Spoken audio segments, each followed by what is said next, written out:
1250 yak, maybe. I don't know over There there. you go. Yeah. Well, it's Japan, so I don't know what they have over there. Cats, All right, dogs. everybody. Hello, everyone. Alan, Armchair Updates. We've been doing this for a while, and I felt like it had come time to maybe class this pod up just a little bit. So, what better guy to do that, at least from the small group that we have, than Cincinnati Linny, the man himself. Welcome, man. How you doing lately? I'm doing well. Yourself? Yourself? You know what? I'm doing okay too. It's Good. hot, but Lenny came correct with I believe the wool suit. Now is that a silk shirt? Yes, it is. Yes. Oh man, of course. Of course it is.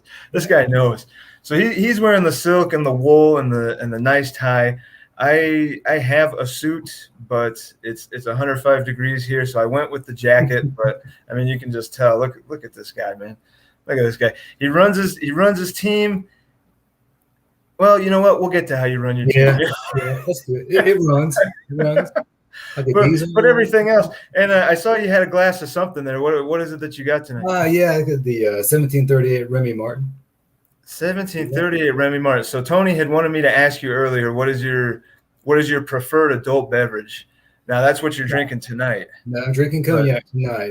That's after 5 p.m. It's cognac. Anytime before that, it's scotch. Wow. Johnny Walker Blue. Johnny Walker Blue is my preference. But. Wow. Okay, man. I knew I had the right stuff jotted down to ask you later, man. I knew it.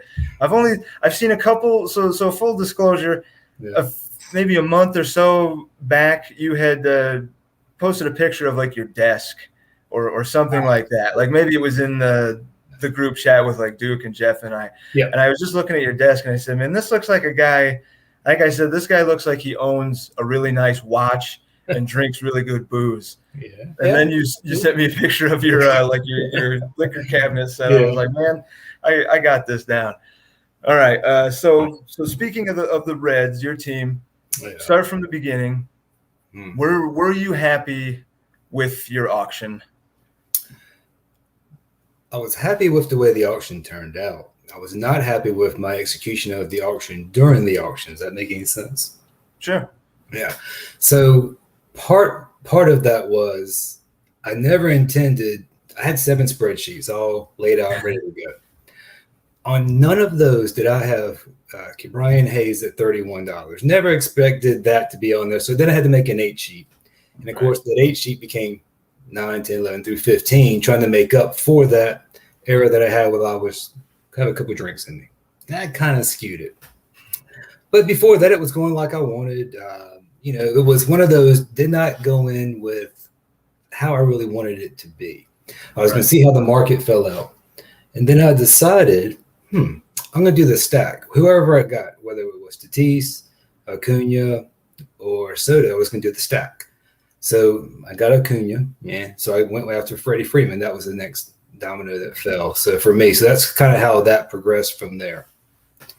But I was happy how it turned out. Yeah. So you had a plan of going for like a high price option somewhere and then stacking him with his other. Now, was that definitely going to be a bat? Like you wanted to stack bats? Yeah, I decided to stack bats. So early on, I decided to punt saves. I wasn't going to do in the head-to-head. I was going to let that kind of go by the wayside. Yeah, and I decided if I could get who I wanted to get, and if it worked out, then I would just roll all bats, pick up a few pitchers towards the back end just to get a few here and there. That started playing out right, but then the market got thin towards the $9, $10 range. And then a couple guys I didn't count on kind of snuck in and got some guys. So I kind of had to scramble around. And then those guys weren't there. But that was my fault because of the $31 to Brian Hayes.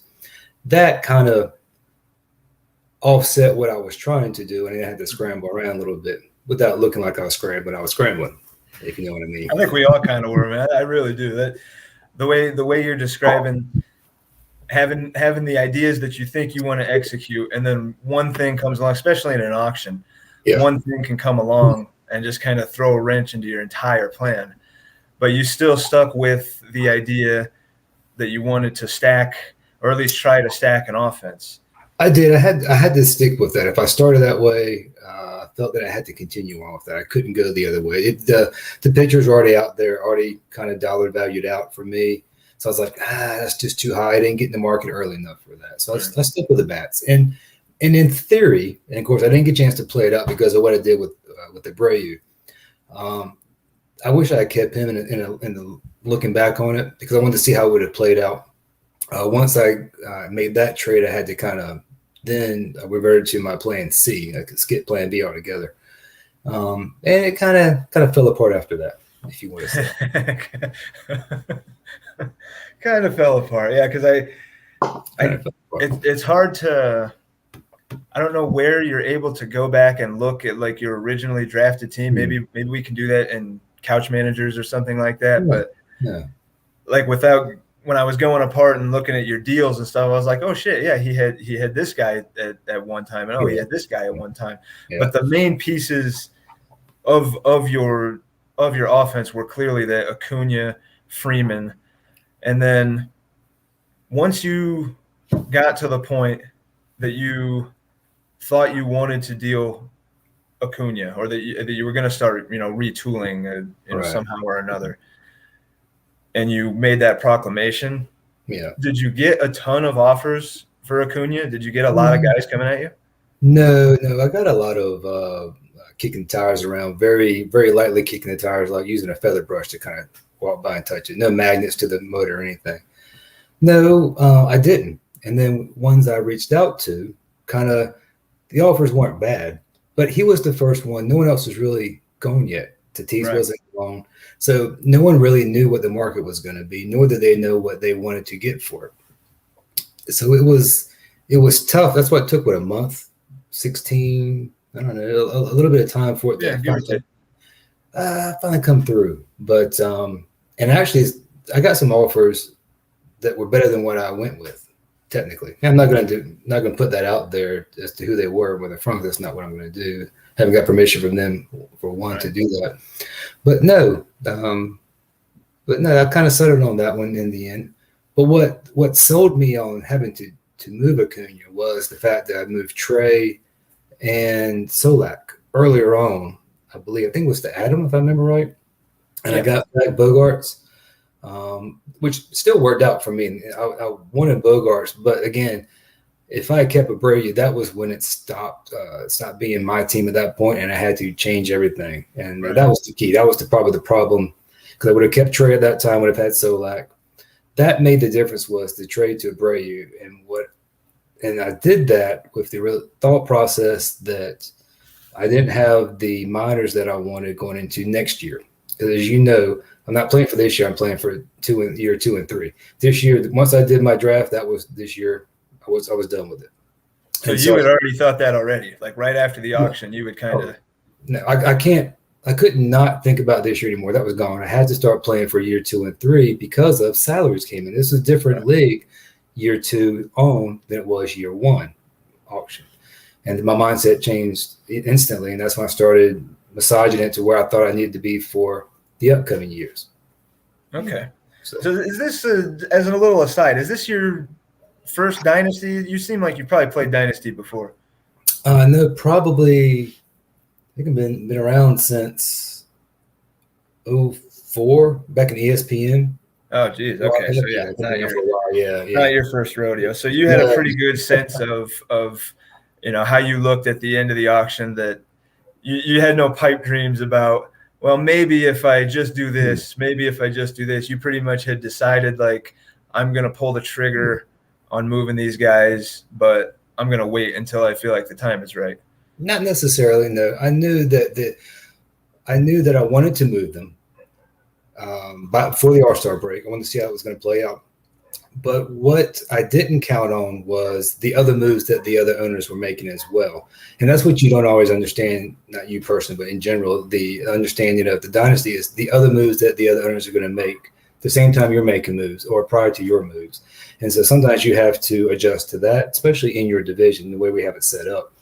And as Frank was making moves and whatnot, and I already knew what Jeff and Duke were making 500 moves a day. So you know how that was working out. So I had to do what I had to do, but I wanted to sit pat for a while and just see.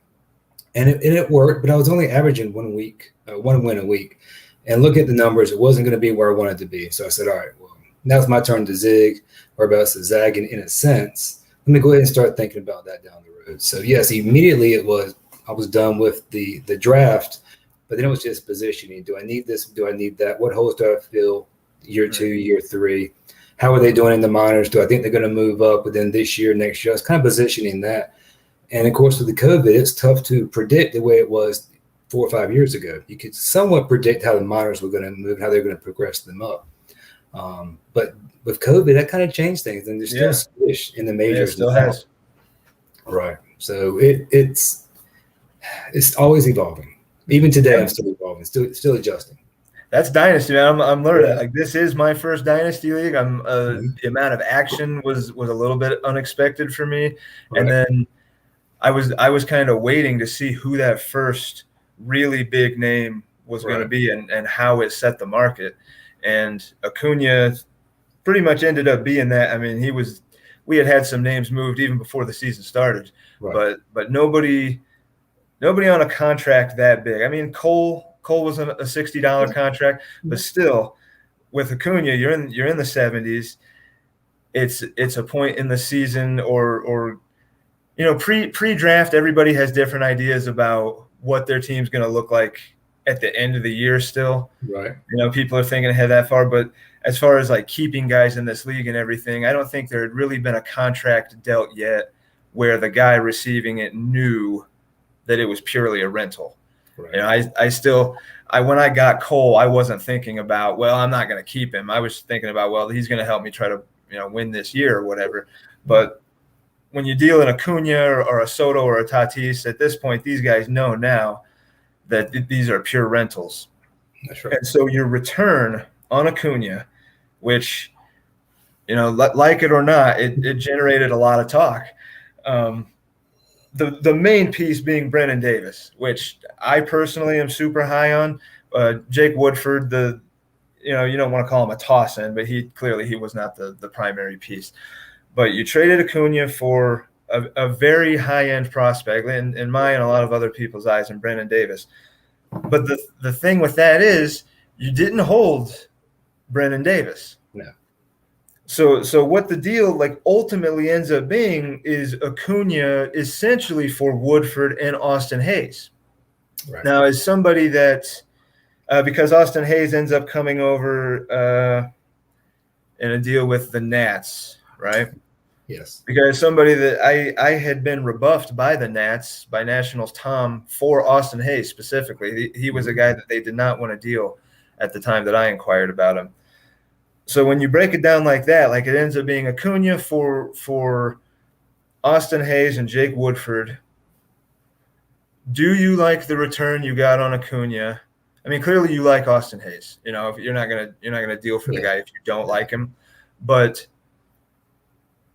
do you think that you could have landed a bigger return if you would have waited on Acuna, or do you really like the return you got on him with a 3-position outfielder on a $5 contract? He's 25 years old. Yep. He's no slouch. He was one of the number 1 hitting prospects a few years ago before he came up. Right. Do you like what you got back for Acuna? In the initial deal, I got back what I was looking for, but like I said earlier, there were players that I could have got back larger value than what I did. Now those owners, and they know who they are, they decide to back out of those deals or to go back and forth because they're looking at their team for the future as well. And Acuna was the first one to be, in a sense, traded of the big three, the high $70 players. And so I don't know if they didn't want to make that deal based on, what am I going to do? What somebody going to say this about me? I don't care what somebody's going to say about me. We're playing fantasy baseball, but it's exciting to get people to talk about certain deals you make. And so when the deal that I really wanted, I'm not going to reveal that name, didn't go through, I decided, all right, now I got a better target. I'm going to try something. And I wanted to see what would happen. Now, I'm not going to say that what happened actually happened predicted wise, but I got who I wanted, but I wanted to see what would happen if I traded him to the Tigers. I wanted to see what the league would do, how they would react. And it worked because it was chaos after that. If you notice, or kind of look at it, then it started the floodgates open. Not that I meant for the floodgates to open, but it started this, I don't know, ball bouncing around. Let's do this. Let's do this. We got to. It really did, man. And that was exciting for me to watch because I was no longer involved in the high end, but I wanted to see what it would do. Partly what it also does is, as those top teams, they start collecting the higher dollar values. They cannot keep 95% of them. So as my value and other owners as well, like Sam, and those values drop in our salary cap, next year we have a larger chance to get those same players back. So I could, in a sense, get Acuna back. Maybe for considerably cheaper, probably. Maybe at 58, maybe at 62. But still, I still have the opportunity to get him back. This year's not going to help me. One win a week wasn't going to win me anything. So I figured I would $1.50 a week. $1.50 a week, yeah. Not enough that I wanted to play more for and all that. Right. So I set up to make $3, $5 a week the next 2, 3, 4 years down the road. So yes, I got what I wanted back in Brendan Davis. And then I tossed it around. I was approached, I believe, by the Nats. They approached me. And I have to go back and look at my report. I didn't bring it up. But I was like, you know what? I've always liked Austin Hayes. I tried before. Couldn't get him, much as yourself. And they were in a position they wanted to sell off. And it worked in our need. Do I like Brendan Davis? I love my minors. I love watching them progress and come. But I decided that Austin, not that he's better than Brendan in my mind, but for my team and what I am shaping and when I wanted it to be shaped, he fit the mold better of what I was looking for. And that's kind of how deals sometimes work out. Not what someone else's valuation is of that particular person, but how your team is tailored, what you want to see, and who you're going for on your list 4 or 5 players down. Therefore, you setting your team up, or we should be setting our teams up for years coming down. Some people don't. That's what I'm doing. That's what I'm attempting to do. I like Hayes, man. For me, when it comes to, say, a kid like Davis, who I think he kind of just recently got to AA, but all the tools are there, super prospect. Yeah. Or you got the kid like Austin Hayes, who was the super prospect and has now shown that he can do it in the big leagues. Right. He didn't take off like a Soto or a Tatis. He's maybe coming along a little slower, but he has shown that he can hit big league pitching every day. Give me the guy that I know can do it in the big leagues. At least as long as he's got some pedigree. I'm not saying you trade Brendan Davis for, Kevin Kiermaier or whatever, just because Kevin Kiermaier can hit major league pitching. But Hayes still has upside. He still has a lot of upside. And he's in a lineup where it's a younger, up-and-coming lineup. They're going to get Adley up soon. They got some other guys coming up. I like Austin Hayes. Yeah. And you can't look at a deal in a dynasty league like this, especially a 30-teamer, in a tiny little bubble, because that's just not how any of these deals are going to play out. That's right. But along the same lines of that one, when you got Brendan Davis, was the intention to flip him, or did that just kind of come about because the Nationals came at you? No, it did not. He was who I was going to build around. Again, my the spreadsheet came about. Okay, this is the target group I want to go with. This is how I'm going to run this team and move forward there. And then again, a lot of times I'm approached. And sometimes when I'm approached, and I've told people, I love talking trades because my mind, you're taking me to a whole new direction. And I'm like, okay, I like that. I like where this can go. I like what this challenge can bring to me. And again, once you acquire the player, if you have that player and you trade for it in someone else, so they trade off that player, say Davis, Acuna, I can still get them back potentially. Sure. And I still have Austin Hayes. So I've actually can get them back still if I want down the road. Not that that's necessarily going to always play, but you get who you want to fit your need at that time. And Hayes has definitely fit that for me. And plus, plays in Baltimore. I like the team he's on. I like where they're going with him. They're going to stick with him considerably is what we think at this time. And for $5, I mean, yeah, it was a good deal enough that I could trade Davis away, who is looking superstar. But look what happened to, who was it? Royce Lewis. You don't always know, and that's the beautiful thing about the minors. They could get hurt. They could have a car accident, kind of like Tavares did.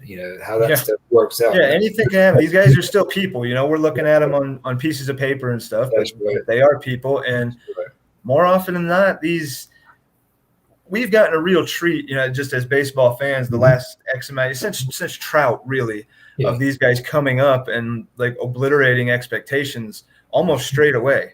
Yeah. So specifically for a guy like Hayes, who did not do that when he came up, he struggled. I think he got sent back down and he got hurt and stuff. But these guys, the shine wears off quickly, like quicker than it did back in the day, especially with social media and the internet. Like before, when you were just looking at the prospectus or USA Today or whatever, and you're looking at the bi-weekly charts, it's like, okay, this guy moved up 3 or 4 spots. But now they change overnight, some of these lists. And when these guys come up and they don't immediately dominate like we're used to seeing and like we want to see, the shine wears off quickly. And Austin Hayes was one of those guys. But in a league like this, one, he plays all 3 spots. Correct. And 2, he's incredibly cost controllable. Acuna is not. There was no way you were going to keep him. It just wasn't going to happen. Well, I mean, yeah, okay. So it could happen. It could happen, but realistically, it probably wasn't going to happen. And now, you've turned that into a player that can be, if you wanted him to be, a maximum keeper, or that has, as we've seen as the weeks have gone on, would have massive trade value because his contract is so team friendly right now. That is true. So either way, he's a chip or he's a keepable future piece. Right. I like the deal, and paired with some of the other ones, one of the really interesting other deals that you made that I kind of want to talk about is the acquisition of Andrew Vaughn. Yes, that was interesting to me. Well, I don't know if I look at him as the same guy as Freddie Freeman, but like contract wise, they're nearly the same guy. Yeah. So was it that like you got rid of Acuna, so the stack was dead? You might as well get rid of Freddie too. Like what? That wasn't the trade. You didn't trade Freddie for Vaughn, but like leading into the Vaughn deal, I think you dealt Freddie first. Was that the thing that kind of started the ball rolling? Was Acuna's gone, Freddie's going to go too, or was it that you didn't think you were going to keep Freddie regardless? Or nope. I think I had Freddie at the time, and I had Xander, and so both of those were gonna fly with me for a while. That was a good route to go. And again, I get approached. I get a lot of different ideas. That's why I like having ideas come at me, because I don't know which way I want to always go. I have a line, and then I'm like, what do I? So I looked down the road, and I was like, okay, I can get better value, I think, for Freddie. Could I keep him at 54, and then for next year? Yes, I could. Do I keep Xander at 34? Yes, I could. That's a great one. But then I started thinking, I can get better value for him for year 2 and 3. Would I keep him? Would I give him a max contract? Xander, probably. Freddie, with what else I was trying to accomplish? No, I was not. So my idea was, all right, so I want to get someone that I give a max contract for, if I could. If not, then I would get somebody that I could hit in year 2 or 3, bring up, and then get a max contract if they work out. I like taking chances. I like my minors. I like watching them grow. I'm in North Carolina, so I get to watch a lot of minor league ball, a lot of minor league players. That doesn't correlate always to MLB hitting the pitching or missing the bats if you're pitching. But I like to take chances on the young kids coming up. Hey, did I make the wrong choice? Did I make the right choice? How does it work out? Did I play the hand right? Did I play the hand wrong? Right, yeah. Kind of like poker. It's fun. That's what I love about fantasy is I get to make those decisions because it's my team.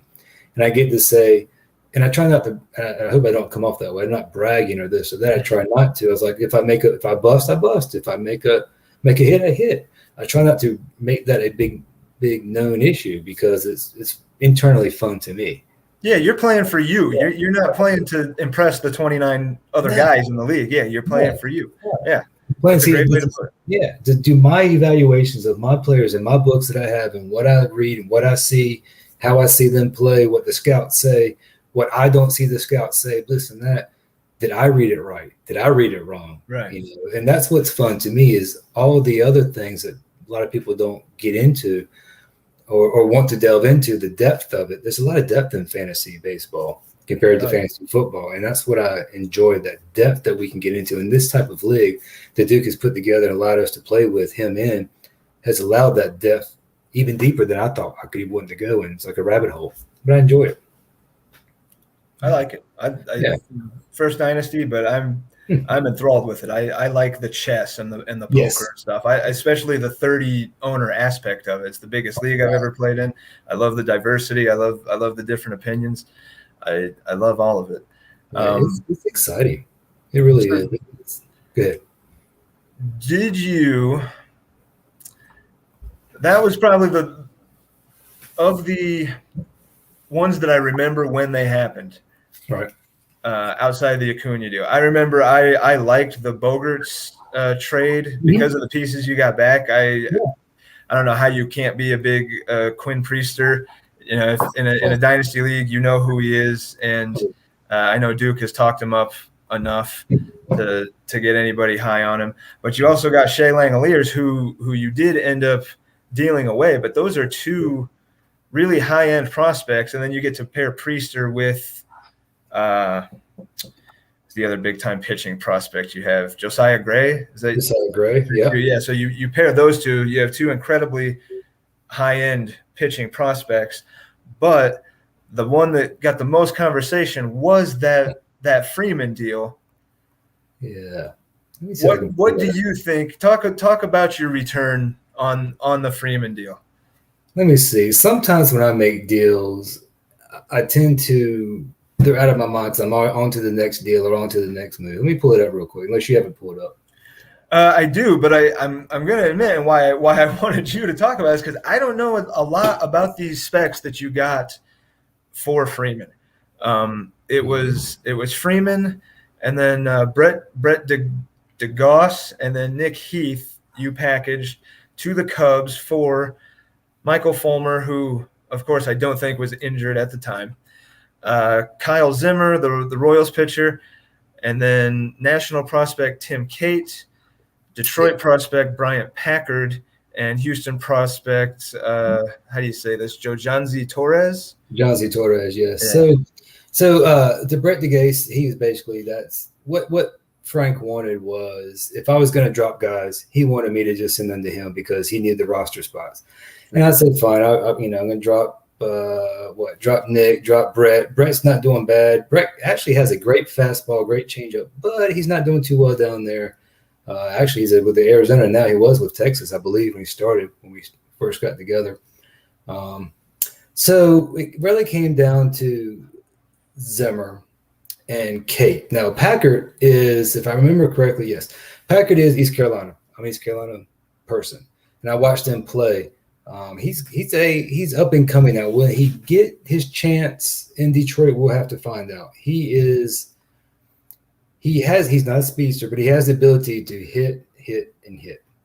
So I took a chance on that. Plus, he's East Carolina. I've watched him play, so I can actually say. And Detroit, that's a team where the kids probably will have more. That's a franchise where they're gonna test out their younger guys and stuff like in the future. So basically, it would end up being Freeman for Torres, Packard, Cate, and Zimmer, and Fulmer. If you look at it, DeGase and Heath would just throw in just for Frank to not drop him because he didn't want to pick him up. Blah blah blah. I don't think he'll mind me saying that. I think he's talked to other owners about that as well.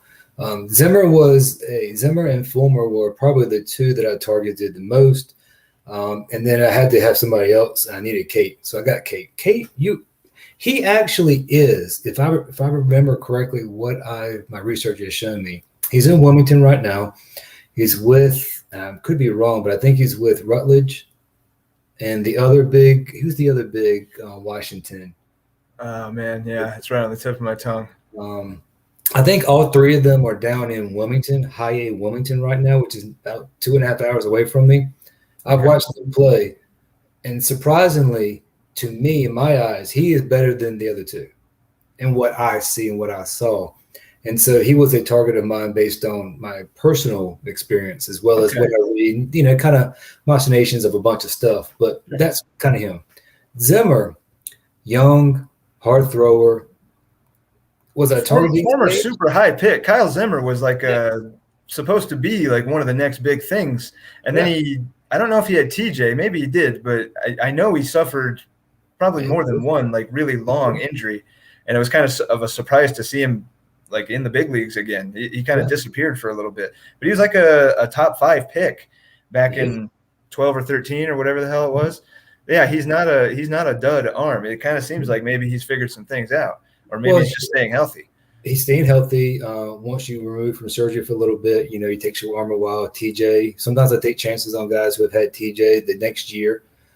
Yes, somebody maybe not want to buy on them early. I will, because I'm playing for the year after, not for this year in particular. So he is for next year and the year after. He's not for this year.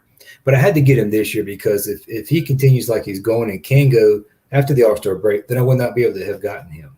So I decided, all right, I need to get him now. So let's do this. Take a chance on him. He's injured again. Happens a lot with him lately. But the time he offered me something that I wasn't getting initially from my RP section, which was strikeout, saves, and innings pitched. I just wasn't. Yeah, he was in leverage innings before he went down. Yeah. So I took a chance on that. I dealt Freeman, but I figured of my return, it was 2 and 3 years down the road, not for this year. And that's how I looked at it. Yeah, I like that. Now, and I will say, of the Freeman and Acuna talk, I hardly got any Freeman talk. Got a little bit once it was out there. Got a lot more Acuna talk, but Freeman hardly any talk on him at all. Hardly. Wow. Yeah, I was surprised. Jeez, yeah. So for anybody disgruntled at the return the Reds received, you didn't knock on the door. It sounds like I didn't, but I don't. A bat like that does not really fit into my plans. That's right. Right now, again, it's the diversity and such of the league, but that's what you have to look at too. I'm not mad at anybody for not asking, because he may not have fit dollar value wise or next year's salary or their position this year. I'm not mad at anybody. Ain't no big deal. Right. That's why I put it out there. If you want him, come get him. If not, no big deal. And so through those deals and bolstering your minors the way that you have, you obviously felt comfortable enough with how you're looking to deal your first rounder next year. Yes. For Andrew Vaughn. Yes. So you got to be pretty happy with, maybe not how you're looking tomorrow, right, but at least how you're looking down the road a little bit. Because that's, I don't want to say it's definitely going to be a lottery pick, but it could be a lottery pick. Could be. It's a lottery. But it's kind of that, do you hang on to that pick and hope that the guy you draft 5 years, 6 years down the road turns into somebody like Andrew Vaughn or somebody like that? Or do you just get the Andrew Vaughn now for that pick? I mean, that's a personal preference. Correct. And kind of like we talked about earlier, give me the guy that has shown he can hit big league pitching, has shown he can hit it well. And really, Vaughn just needs an everyday chance. He's going to get it, if not this year. It's clear that he's going to get it. That's correct. He's going to be a giant piece of a White Sox offensive machine for the next several years. Can you imagine that lineup with a healthy Eloy and a healthy Lou Bob and a Tim Anderson that's not struggling and a healthy Nick Madrigal, OBPing 370, and then Andrew Vaughn for what is he, $31? $31, yeah. $31. So that's not out of keepable range, especially with, I don't want to. I'm not. You haven't told me anything. I don't want to put words in your mouth, but I don't want to say you're definitely keeping the guy. But the way your team looks right now, he's definitely a keepable piece to your future offense. I mean, you're not dealing a first round pick for a guy that you plan on dumping at the end of the year. I mean, I don't think I'm too out of line in suggesting that. No, but the moves are strategic. Did I go after Vaughn? No, I did not go after Vaughn. Vaughn came. Okay, that's interesting. Yeah, Vaughn came to me, and I said, you know what? That fits in what I can do with how I'm setting my team up. So I decided to make that move. One, he's around the dollar value, of course. Xander was 34. I would have loved to have kept Xander. I decided to move him for various reasons. But when Vaughn was brought to me, I was like, okay, you know what? How I'm moving my team, I got Crone, who's probably one more year, not this year, only 1 year. So I probably just give him a 1 year extension. I compare them. And with Austin, It fit dollar value. I can make everything else work. With Jose coming up, Barreo now, I got Nick Allen. You'd be surprised about Nick Allen. Watch him. He's probably going to be – my evaluation doesn't matter much, but I can see him being Nick Madrigal, probably better defensively than Nick Madrigal, but having the hitting capacity of a Tim Anderson. You'd be surprised. Now, Nick Allen is coming on. People think he's just a glove first shortstop. He is shockingly going to surprise a lot of people. And that's what I take chances on. Great defense, and he's going to stay in the majors. Let me take a chance on his offense. And again, I believe that's going to come around. We will see if I'm lucky or not. Oakland. I had to look. Oh yeah, he's OBP in 389 in AA as of a few days ago. Yeah. Not a ton of pop, it looks like, but yeah, hitting 333, OBPing 389. I think that evaluation looks kind of on. If he does not do what Robles does, he will grow into his power. Robles, I believe, tried to be somebody he was not. I think Nick is going to stay within himself, and that's what a lot of players try to do now. I think they try to be what someone else wants them to be, not who they are, and that's what happened with Robles. He became who he thought he was. He's not a home run hitter, so he bulked up. He realized that wasn't him, and he suffered. Now he's a year and a half behind. Now he's got to catch back up. Yeah. That's what's hurt his value, hurt him as a player.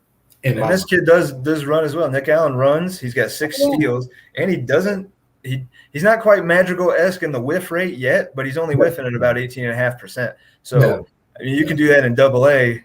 You've got room to grow and improve that. This is a guy I didn't really know anything about until right now. But that's the fucking A's, man. They can crank those guys out somehow. They will do it. Yep. So getting back to the Vaughn thing, $31, yes. He's contracted the 16th, so that's good. It fits as my high dollar going into next year. I wanted one high dollar contract, and I put my money, bet the house in a sense, on him for 3 and 4 years down the road. If I do decide to give him a max contract, he's young enough that I could play out fully. It's not getting someone, say, like a Bryce Harper, who I'm not going to get his valuation fully out. Although he could probably produce similar, his value is not going to play out the length of time the way that Vaughn's is. He can only get better as well in the next 4 years, 5 years. So that was a chance I decided was worth taking in the first round. And in the first round, where I felt, even if I felt in last place, I felt in 23rd or 25th, and the lottery balls bounced, who would I pick? As good as Vaughn, right? Yeah, the way Vaughn can this year and next year and moving forward. So that was also what was in the cards.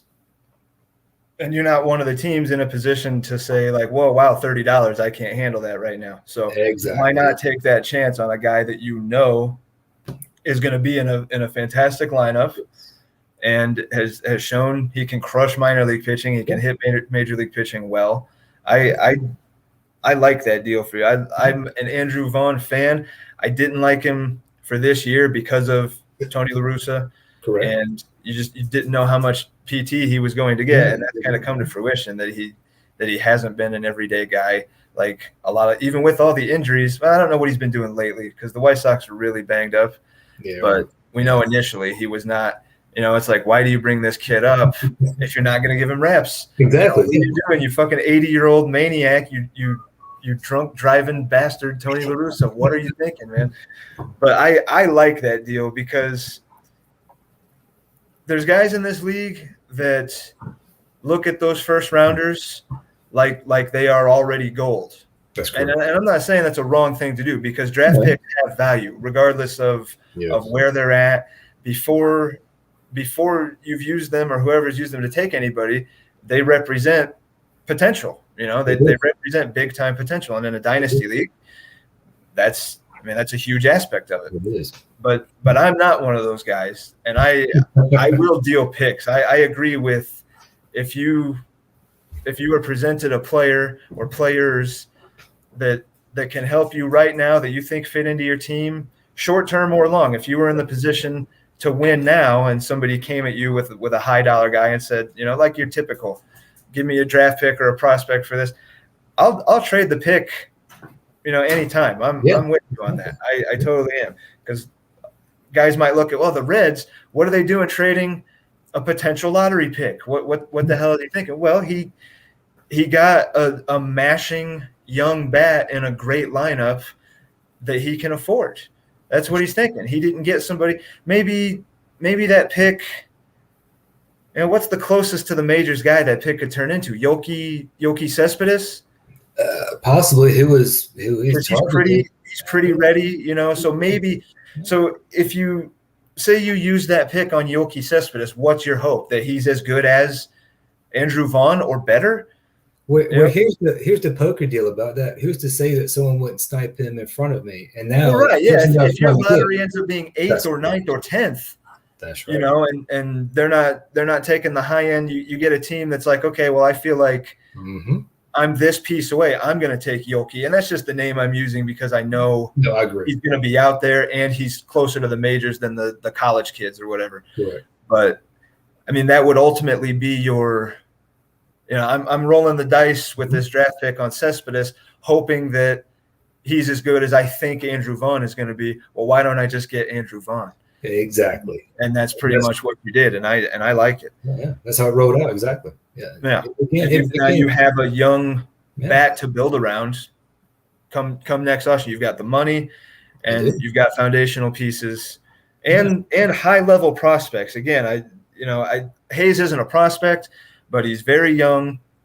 He's very cheap. You've got the 2 monster pitching prospects that are going to be pretty ready to go soon. I don't know what they're doing with Gray in Los Angeles, but the way they kind of do their guys back and forth, you're going to get the cases of Dodgeritis with him. But the Pirates don't really have much reason to – they kind of don't have reason to rush Priester, but they don't have a lot of reason to hold him back either. They're going to make sure he's ready. But his stuff, he's a top 10, maybe for a lot of people, a top 5 pitching spec right now. He is, yeah. He's only going to gain more helium as it goes on. Maybe the Pirates he can be a guy that they don't ruin. That would obviously be the hope when you have him in Dynasty. But he does look really good, and not like not in that Mackenzie Gore price range of high-end pitching prospect that also is going to cost you double digits when they get called up. These are going to be guys that when they're ready for you, they're going to come up nice and cheap. That's right. So I like the deals. I mean, if you look, what I started with was the started bats in the auction. Now I switched to pitching.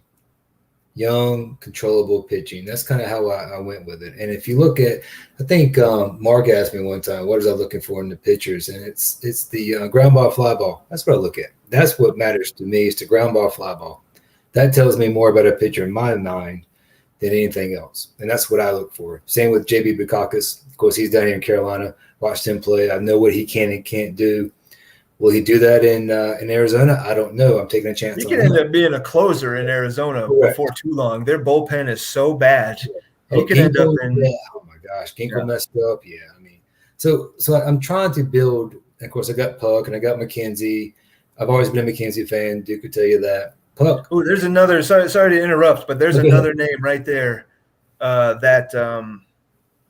Like Hayes, where they come up and they don't dominate and that shine wears off. AJ Puck, that is one of those guys where he came up and one didn't look amazing and got hurt. He got hurt, but that is a great example of another one of those guys that you're hoping the world for him because the minors numbers look so good and it's the A's.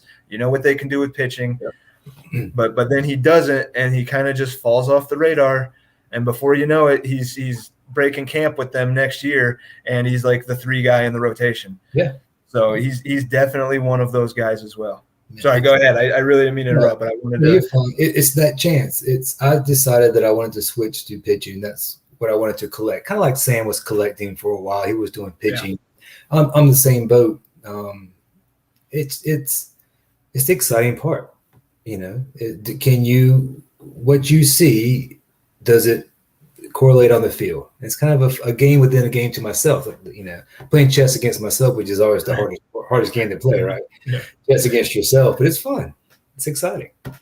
So I wish my minors was a little more. I haven't looked at the power rankings the last couple of weeks, but I can't imagine my minors outside, especially of Duran and Helio Ramos. My minors are pretty thin. I kind of wish I had paid a little more attention to that side of it. I think I've got time. It's not like I'm hopeless or anything. But when I was looking at some of the prospects that you had sitting there, I was like, man, I wish just one of those guys. I don't have any arms in my minors. I got nothing. What I spent money on was like the Anibal Sanchez type guys, that haven't done anything, or the who the hell was the guy that I paid $1 for, but he's actually in Korea or Japan right now. I can't even remember, but that was a total screw up. Daniel Mengden, that's who it was. Former. So maybe he dominates over there and gets a chance. Menden, and that's what they've done. They've come back. Now, we do keep their rights, correct? Even though they're over in Japan, if you kept him, he's like considered a minor leaguer for us, I think. Yeah.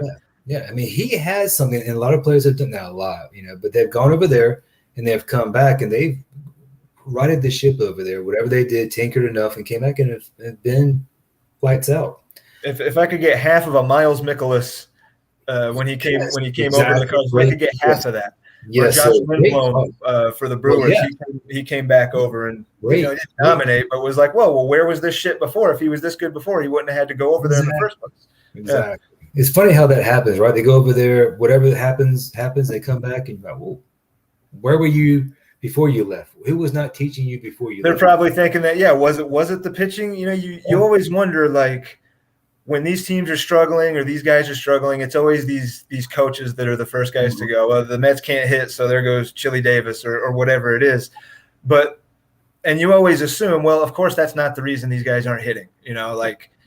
These coaches only have so much effect. But then you've got like the phenomenon, and now we know that they were cheating, but like, pitchers go to the Astros, and all of a sudden they find something. That's something. Charlie Morton finds something. Ryan Presley, Garrett Cole, they find something when they get there, and like, wow, these Astros coaches, they really know what they're doing. Well, not so much, but maybe the Asian coaches do.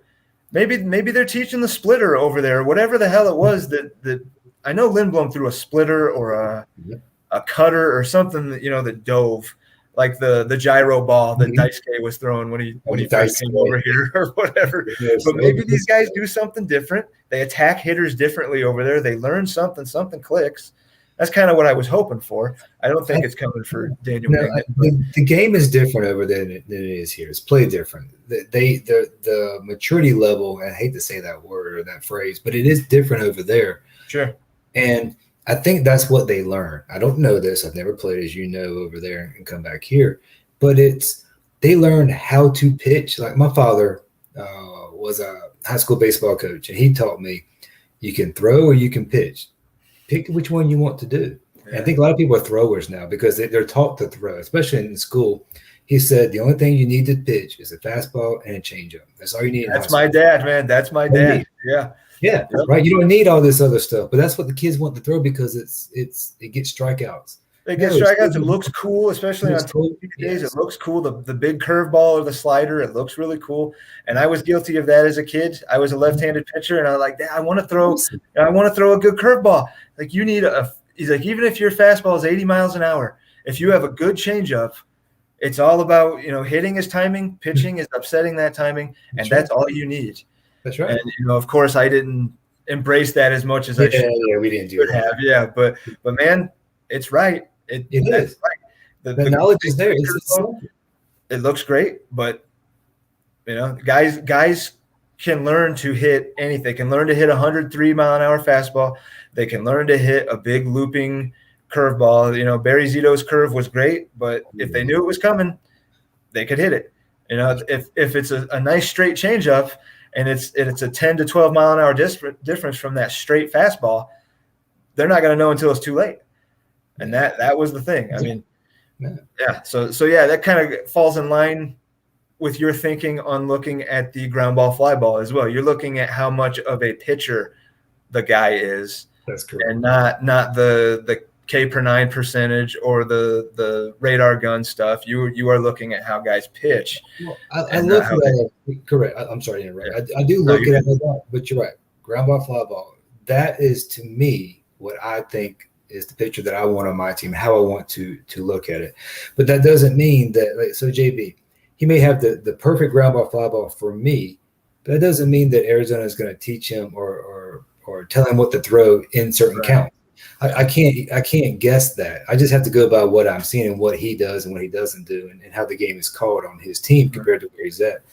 I know how the game was called here at Carolina for him. I don't know how it's going to be called in Arizona for the rest of his career. Right. It's not OOTP where you can hit pitch to contact and hope to get the double play. Yeah, that's right. So, but that, to me, that's what I look at, and that's how I got to find the stat. That's the stat that I feel I can ride and die with. That's what I want to do. So that's what I do. Okay. Yeah. So where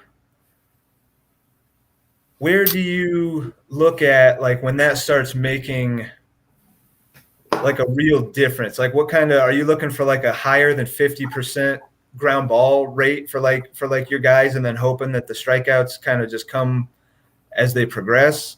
You want these guys that are like keeping it in the park? Well, essentially, yes. You kind of want, if you keep in the park, you're guaranteed not to score a run. Right. So your chances are better.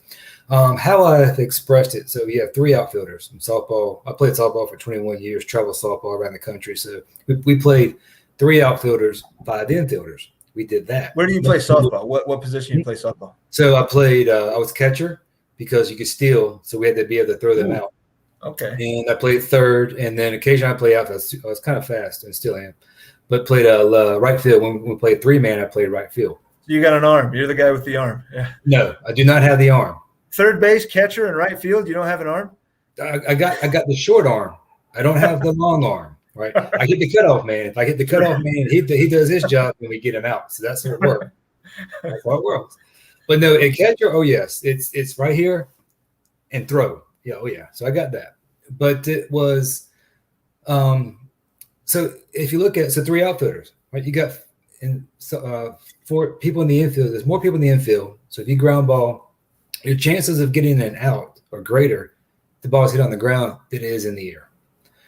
Right? So in theory, the ground ball, fly ball rate, if that's more trajectory towards the ground ball, you have a better chance of getting them out. Of course, yes, you can strike somebody out. Huh? I'm sorry, man. I'm still stuck on this softball thing. Is this for years? Yeah. Is it fast pitch or is it? No.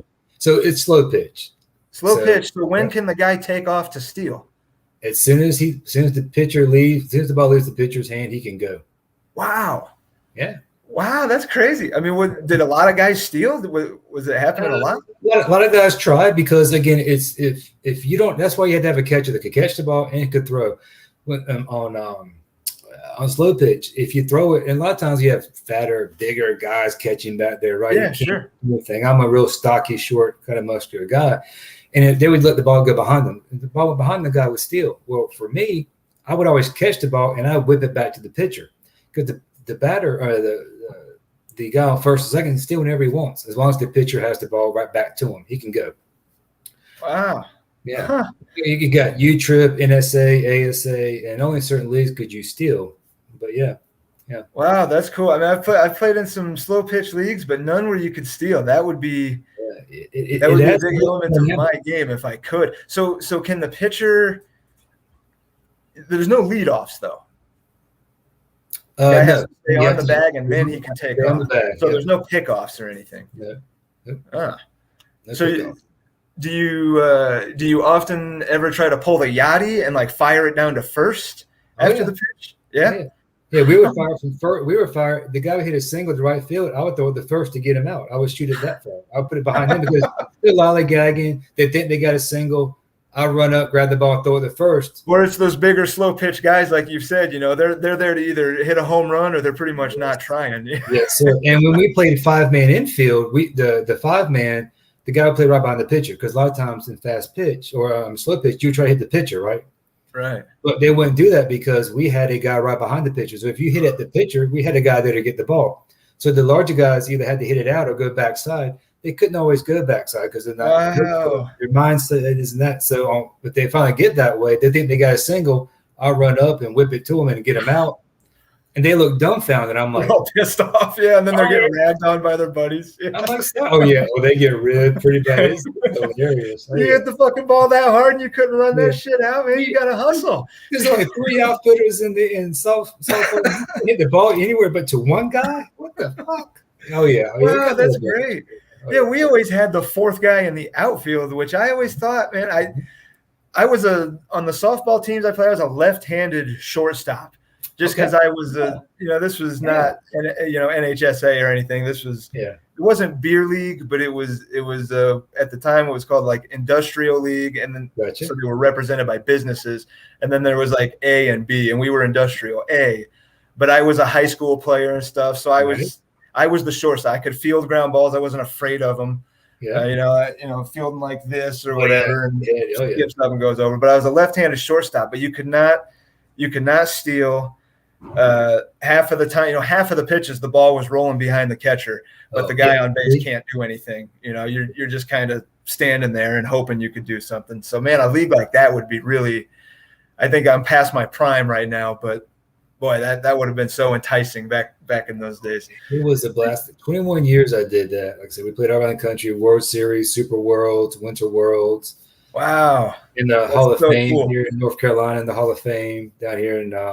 I think it's you are, or you have one, or you're in it. No, I'm myself and the team are in the Hall of Fame down here in Peters Creek, Virginia, in North Carolina. Yeah, that is cool. You trip, so yeah, so we I had a blast, man. Just had I love excellent softball. So I couldn't play baseball after college. I was more of a soccer guy at that point. I did that, but man, softball lit that fuse to baseball. I couldn't get back into baseball.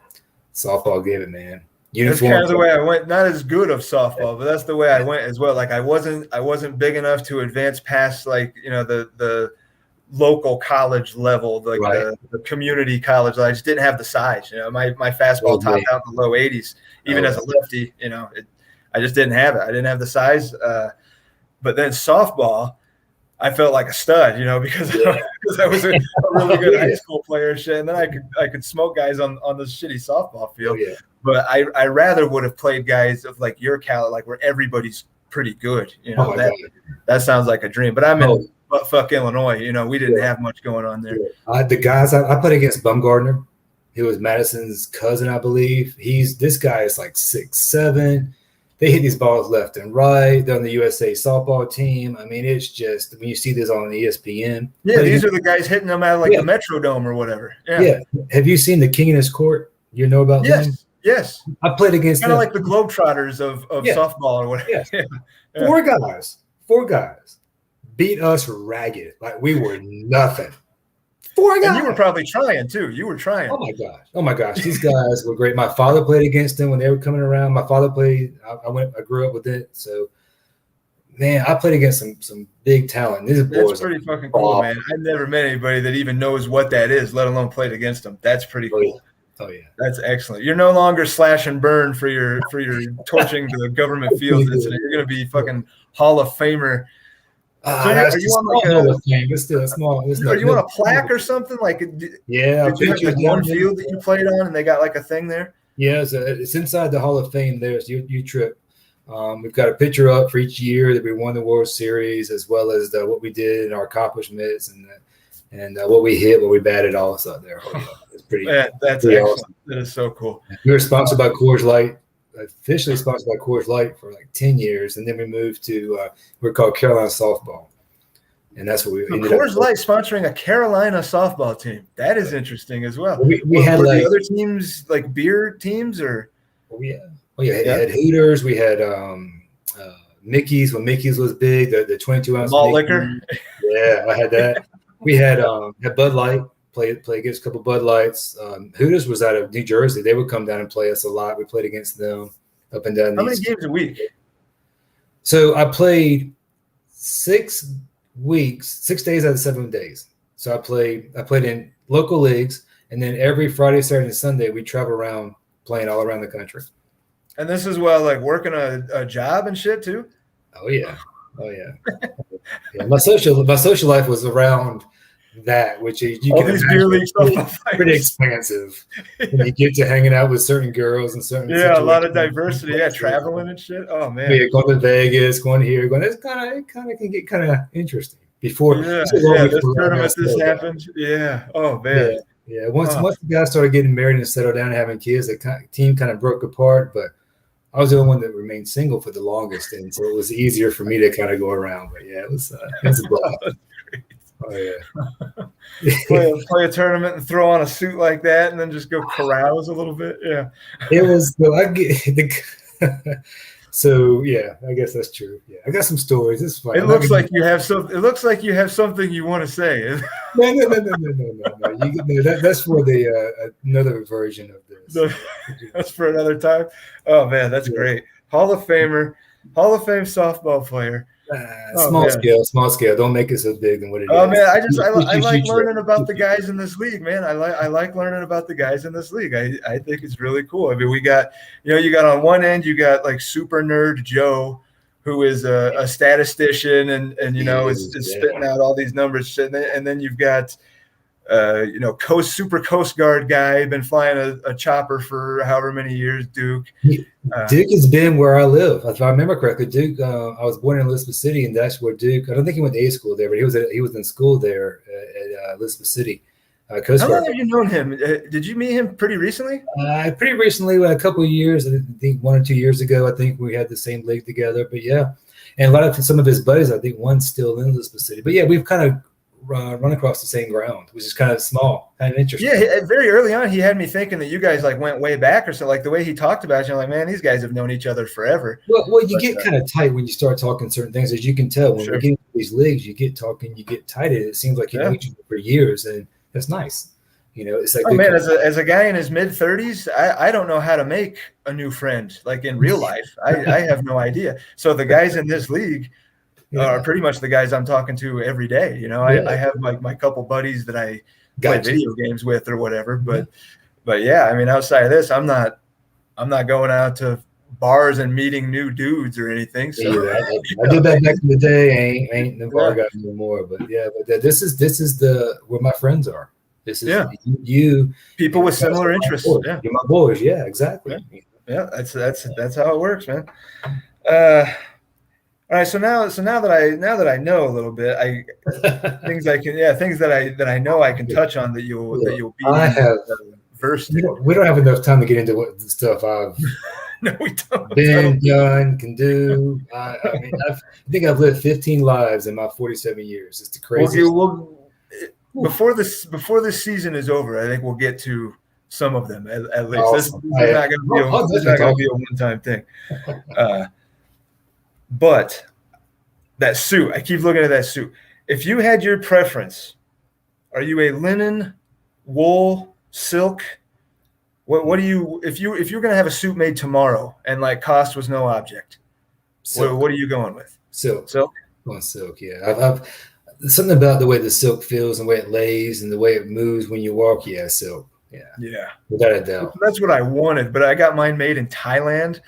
So you have silk in Thailand, right? You think what they were calling silk, I don't think was it was like Thai silk or whatever. It was not from the silkworm caterpillar or whatever like we think of nice breathable flowy silk. This is silk. This is silk. I'm like, man, I'm touching this and I don't.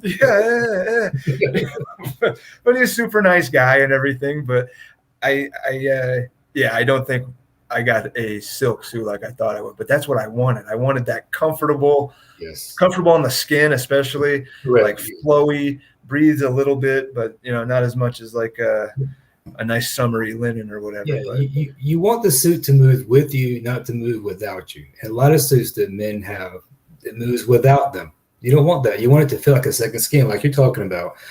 That's how you can tell, not necessarily the style of suit, but the style of man. Does he understand what the suit's about? That's a fucking great quote. That's a great quote. That needs to be under like somebody Men's Warehouse, or a better but like that's good stuff. Now with the suit, if you were going to, say you were going to like a nice steakhouse, You know, you're wearing a nice suit. What's the watch? You'd be surprised, but I go with Invicta. There are a couple of Invictas. Yeah, you can get them $2, you can get them low dollar. Yeah, sure. Depends on what you want to go. But the Invicta is actually what I roll. That's my watch of choice. Leather band, like Yep. Steel band. Yep, always an automatic watch. Do not do anything self-wind anymore. Yeah. And I go with the metal clasp. Okay. No leather for me. Don't like it.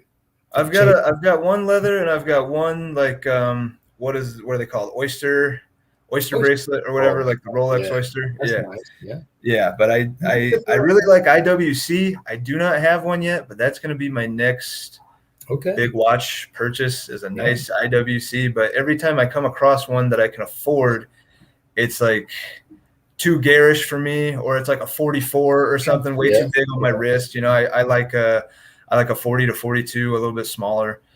Well, do what I do. Invest in where you can take it apart yourself and break down your bands. So that's what I do. I break down my own bands because I've got a real small, skinny wrist, and so I break my own band down, take it apart, put it back together, and make it what I want. So if you find what you want, we can do that. I'll hook you up with that if you like. Hey, bring it on, man. I got you. So fall in line with that steakhouse. What is your preferred cut, and how do you like it cooked? Always medium rare.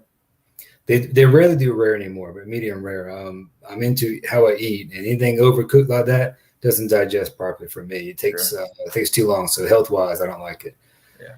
Oh man, you know, what I eat on a regular basis 3 times a week, maybe 2 times a week, is a ribeye. Love a ribeye. But man, that filet mignon, that little bit of filet mignon, when you go to that just right, because they understand how to cook it. Good salt, really, really, really salted well. Yeah, good sear on it. And I like the rarer side of mid rare, but yeah, like you said, it's hard to find a place that'll give you a really good. Now a true steakhouse will understand the difference, and they do that. But very few steakhouses that are not on the high end understand what you mean when we say we rather have it on the rare side of medium rare than not. It was like when wife and I were in Thailand, she would ask for something spicy. Yeah. And they would see like a super white, you know, American girl, and they're like, "Oh, she doesn't want spicy. She wants American spicy. Yeah, she wants U.S. spicy." And they wouldn't get. We finally tell them, like, kick it in the ass with some spice. Like she wants the spice when she wants Thai spicy, not regular spicy. Yeah, give me Thai spicy. Yeah. Are you a cigar guy at all? I used to be a cigar guy. I don't smoke anymore. I stopped probably when I started playing softball.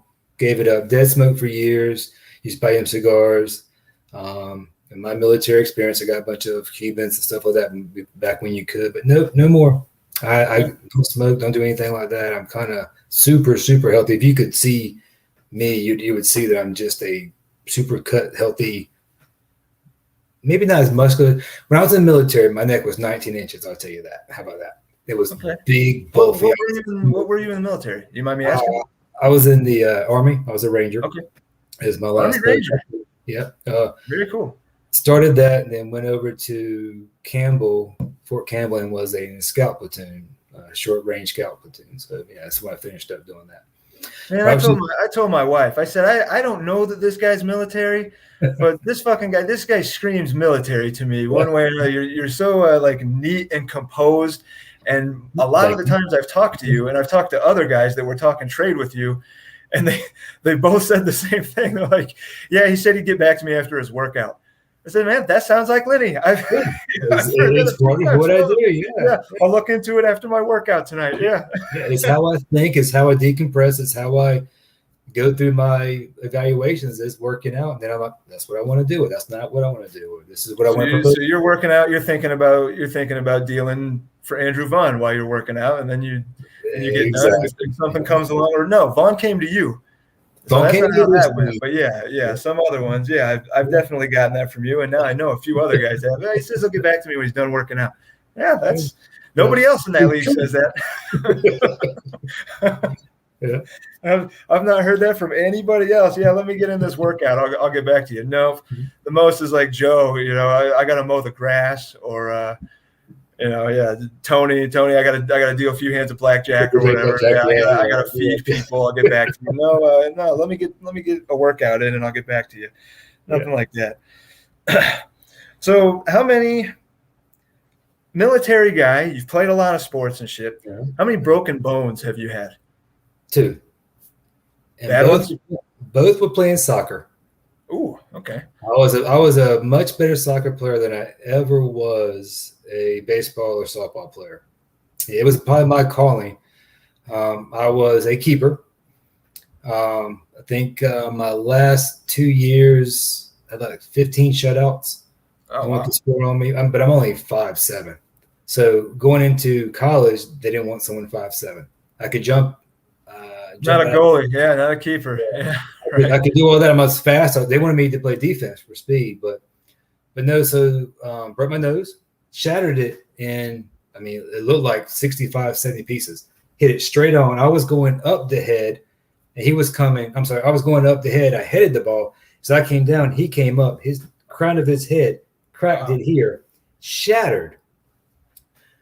That's tough. It's like hitting the water when you're hydrosliding. You hit that thing, bam. Man, yeah. No thanks. So I was working in the X-ray room at the hospital at the time, and so I just had the doctor X-ray my nose for me real quick. And he said, "Yeah, it's all shattered, all little pieces. Nothing I can do. Just go about your business." So I just let it grow back, and it grew back like it was. And then I broke my ankle. I went to slide, and I slid backwards and stuck my left ankle out, and it snapped. Green stick fracture. But everything I've done in my life, especially military, only 2 broken bones playing soccer. That's probably fairly impressive. One of them is a nose, like a fairly common, I've never really taken a bad nose shot, but I know it's got a sub, but people break their noses, it's a fairly, but the green stick ankle, oh man, that's well, I will say this. I do have that, I guess. That's probably, oh my God. That's from softball. What happened? What was that, a ground ball or something? No, I was playing right field, and the guy hit the ball, and I think I caught it right behind first base. That's how fast I was running. He couldn't get to it. But I put my glove out, right-handed, caught it with my left hand, but my right hand was under my glove. The ball was so high up, it went through the glove and popped my pinky. Wow. And broke it off there. And I never, me being me, he gave me a splint. I was like, fuck that. So I just took the splint away and said, it'll grow back or not. The next at bat, yeah.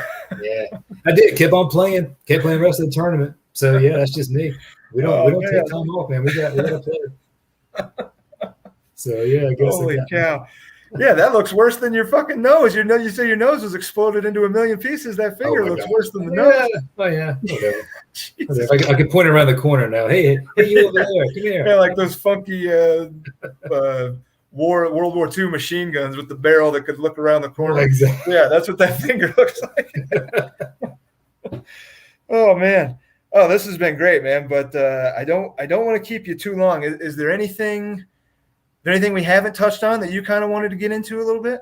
No, I'm here for you and here for the league, man. Whatever y'all want to know, I'm always a free spirit. I don't talk much, but if you get me talking about certain things, I'll talk for hours. So whenever you come back, I'll come around and talk, man. Oh man, we'll definitely do it again. And if I know you've probably seen or heard that some of us are gonna be doing a Zoom thing for All-Star. If you want to pop in for that, but we'll definitely do another one of these, or maybe we'll sit down with Duke or sit down with somebody else, do a little 3-way. And is Duke the guy you have known the longest in this league, even though you haven't known him a super long time? I will say that, yeah. And Jeff closely right behind them for sure. Yeah. Okay, so you guys, and have you known Sam very long?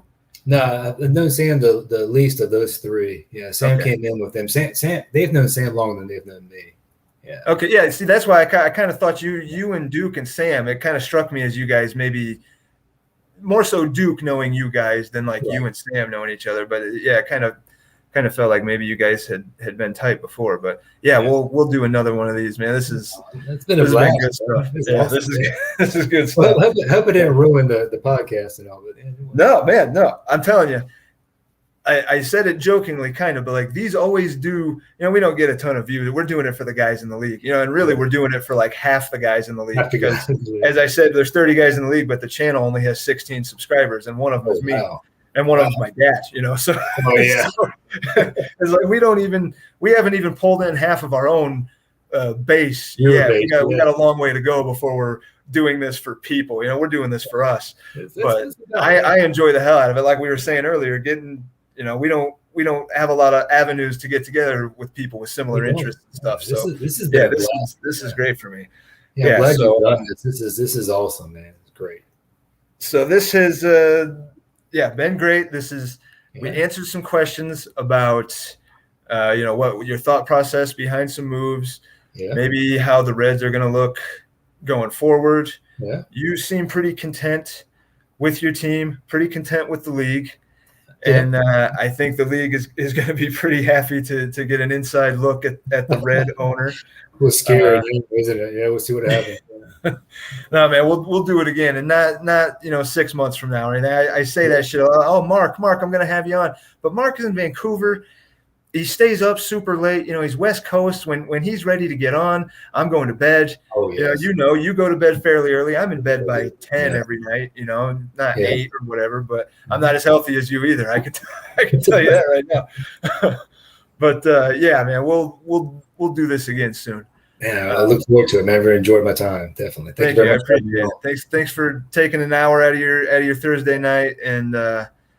This has been Reds Hall of Fame softball player, fucking Mercedes. Look at that suit. God, look at that suit. He could sell whatever the hell he wanted in that thing.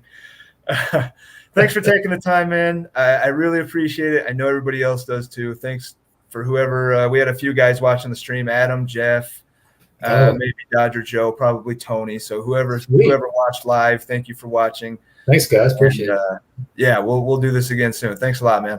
Thanks, Alan. You too.